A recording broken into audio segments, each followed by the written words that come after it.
Welcome to மைதிலிஸ் kitchen. இன்றைக்கி மாங்காய் பச்சடி எப்படி பண்ணுறதுன்னு பார்க்கலாம் வாங்க. மாங்காய் பச்சடி பண்ணலாம், எப்படி பண்ணுறதுன்னு பார்க்கலாம் வாங்க. அதுக்கான பொருட்களாக இருக்குது வாங்க பார்க்கலாம். 2 மாங்காய் தோலியை சீவிட்டு இந்த மாதிரி நறுக்கி வச்சுட்டுருக்கேன். பயத்தம்பருப்பு ஒரு அரை கப்பு வேக போட்டு வச்சுட்டுருக்கேன்.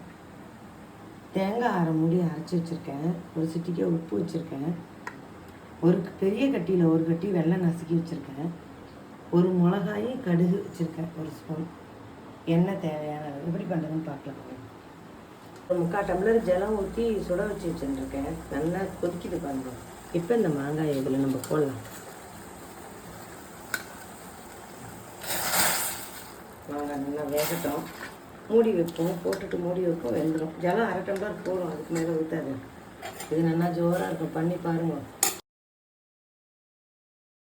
மூடி வைக்கிறேன், வேகட்டும்.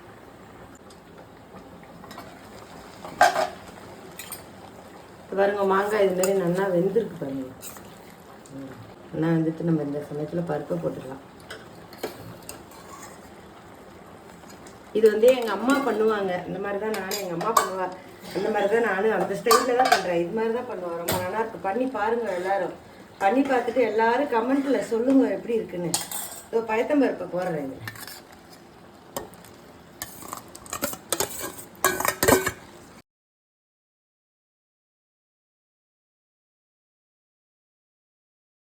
இது இதில் ஒரு சிட்டிக்கு உப்பு போடுறேன்.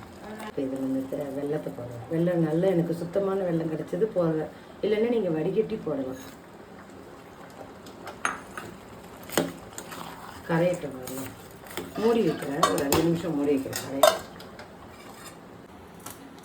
பாருங்கள், திறந்து பார்க்கலாம். இப்போது நல்லா கரைஞ்சிட்டு உப்பும் நம்ம போட்டிருக்கோம். தேங்காய் கெட்டியாக அரைச்சி வச்சுருக்கேன். அரை மூடி போகிறோம். அரை மூடி போகிறோம்.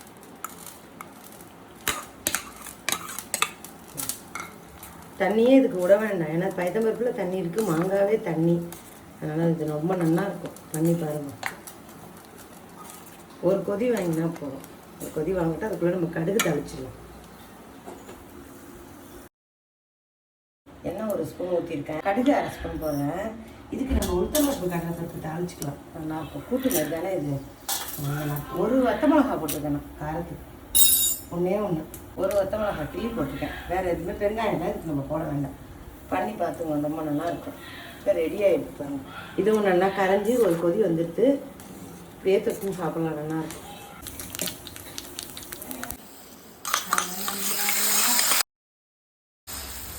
கூட்டு ரெடி ஆகிடுச்சு. மாங்காய் பச்சடி ரெடி.